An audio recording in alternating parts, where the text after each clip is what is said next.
on YouTube. So I have an AMT here, 1969 Olds W-30 4-4-2. I have never heard of this, but the car looks familiar. And I actually bought this off of a Facebook group. I just went on there and I was like, hey, I need some cars to add to my collection. And I got a good deal. I got about 5 or 6 of these, 6 for like $100, which that's a good deal. That's like 18 bucks or 20 bucks, roughly 18 to 20 bucks per box, per model. And I was very happy with all of them. There was, however, a motorcycle that he had, and he wasn't willing to let that go for under 50 bucks. So I was like, you know what? I'm not crazy about motorcycles. I've never built one. They seem probably a little, I don't know. Anyways, excited about this new model here. This looks like a beautiful muscle car. It is a skill 2, meaning that a 10-year-old and anybody 10 or older can do this. And I think it also means that there's not that many pieces, which, like, in hindsight is a good thing, because when I be wanting mad pieces, I'm like, yo, why don't this thing be done already? And it's like, bro, you wanted all these pieces. It's gonna, I mean, there's a lot of small pieces. So we're gonna take a look at this model here. And good job to this dude. He bought a model and never opened it. Like, wow. That means he must have a lot. Because I know anytime I buy a model, whether I've built it or plan on building it or not, I always open them. And luck, I mean, it's by happenstance I didn't open this, because I guess I'm at that level too. I think I might have a few more around here that aren't open, but it's just because, like, you know, there's so many, and I'm like, you know what? It would make for a better YouTube video, you know, because we both get to see it. You know for a fact that I didn't open it unless I have a shrink wrapper, which I don't know why I would have one. I don't even know where I can get one. Good night. That box art. So that looks like a copper. So I'm definitely gonna paint this car copper with a white interior. Beautiful.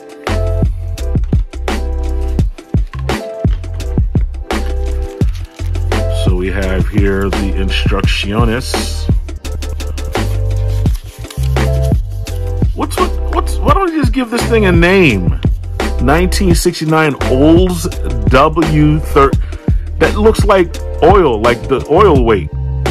You know, like, okay, I first don't like the name. That just shows you how young I am that I can't appreciate the name of this damn thing.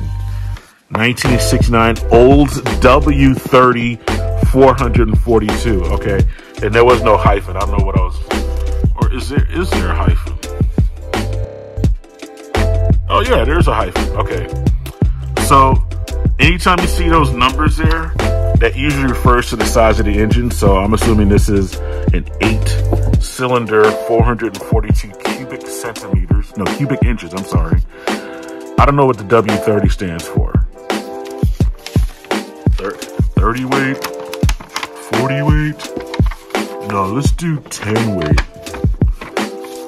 Okay. So this is the basic. Here you start with the engine assembly. So, and okay, this engine is pretty detailed here. I like that. You got your tires here. Let's look here. Oh, the front end suspension. You put in the engine.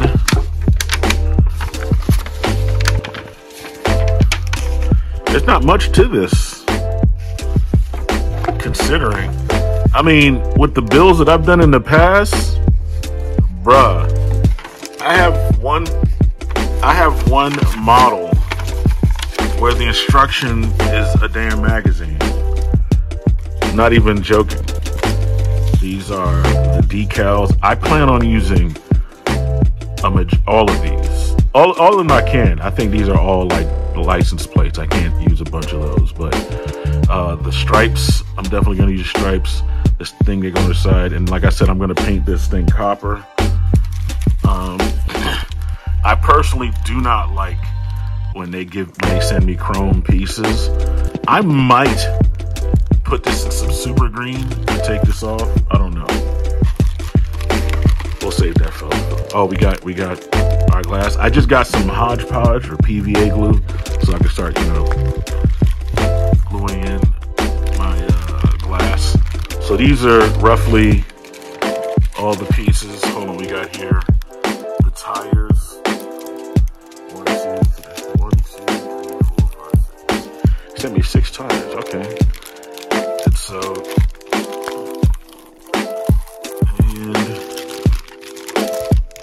let's open this bad boy up.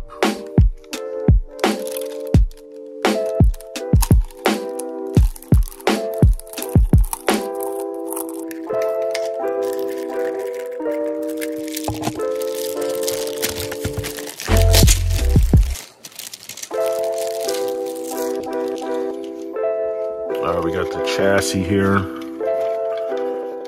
relatively detailed.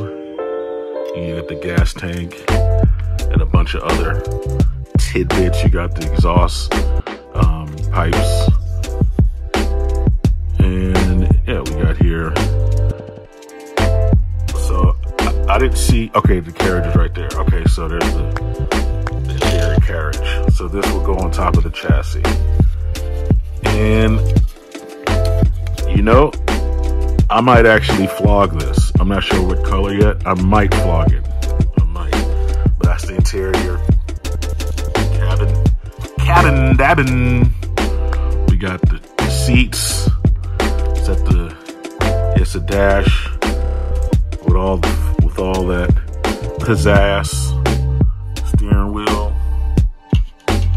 That's really cool. And here's part for the engine. Most of the engine seems to be on this one sprue, which is cool. And then we have the rest of the stuff, like the suspension. We have the firewall. We have this is radiator. This is the fan housing. The fan that's in the back, that goes in the back of the engine.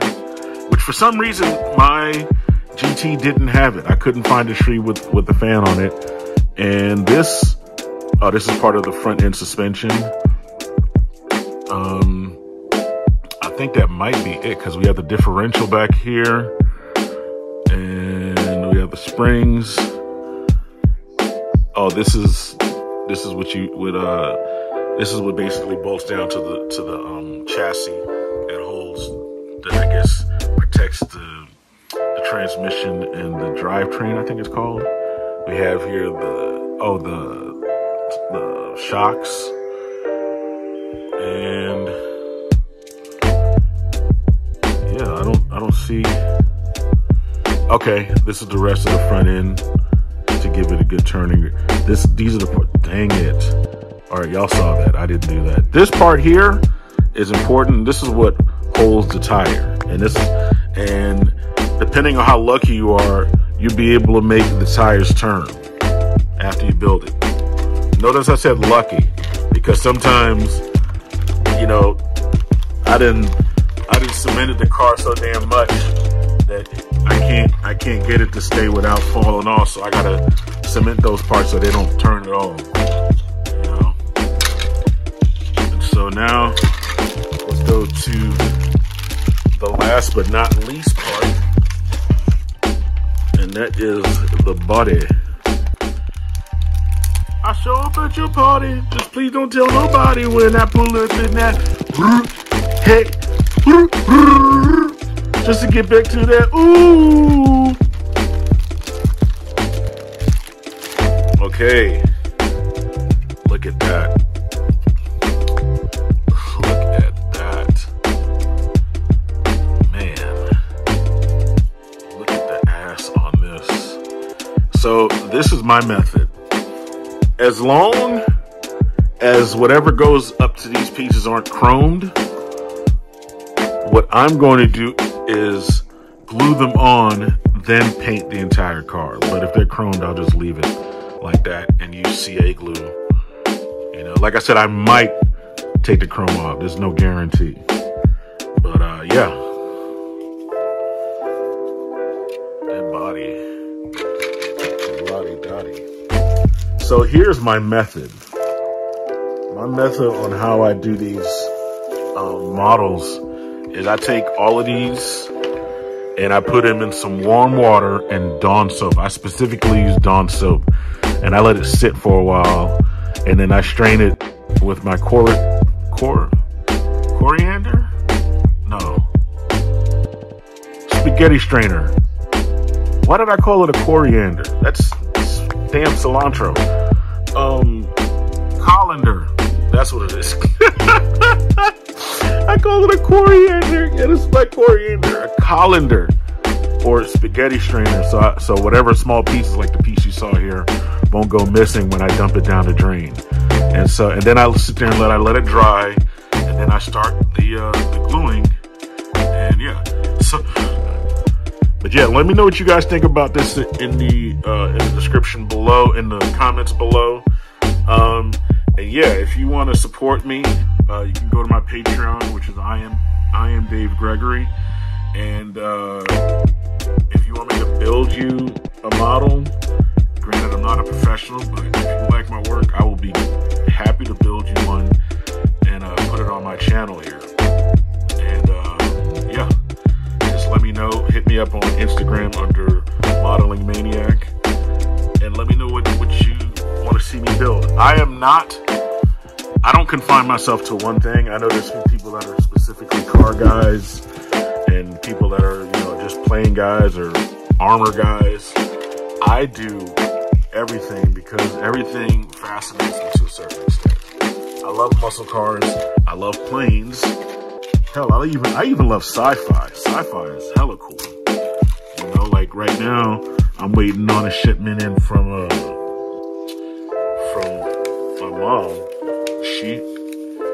We went to a convention in Orlando, at Modelpalooza, I think it was called, and oh my goodness, I was like a fat kid at a cake factory. I just went nuts, man, and I purchased so many kits, you know, and my brother lives in West Palm Beach, and he drove up to Orlando, so he took all my kits with him to West Palm Beach. And it wasn't until my mom showed up like this week to where she took all my models and shipped them to me, and which I'm very happy about. So I will do an unboxing for that once that comes in. But yeah, I'm excited to start this build. And yeah, stay tuned.